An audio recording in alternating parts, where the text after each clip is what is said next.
This was Musa Kusa in 1980, the Libyan ambassador to London, but he was expelled for backing the assassination of Gaddafi opponents living in the UK.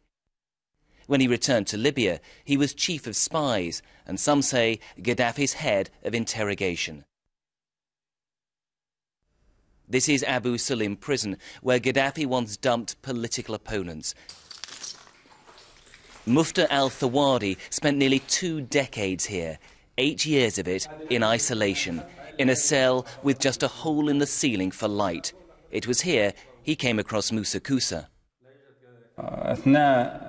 While I was being questioned, Musa Kusa was electrocuting me in my neck with the electric rod. And then while I was talking, he told me, "Shut up," and struck me with the electric rod on my tooth here and broke it. When Tony Blair met with Gaddafi in 2004, Britain's improved relations had been mediated by Musa Kusa. And it was Britain he chose to defect to at the start of the uprising. He stayed for 2 weeks. Mufti al-Thawadi believes he should never have been allowed to leave.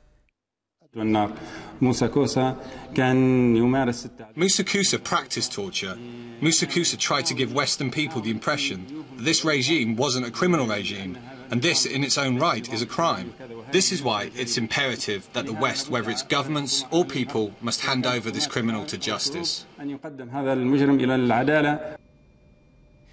But Musa Kusa is no longer in the West. We found him staying at this luxury resort in Qatar.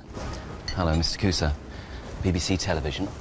How many people are you responsible for torturing, Mr. Kusa, over the years? How many people are you responsible for torturing, Mr. Kusa? Some of them you tortured yourself, didn't you? What do you want?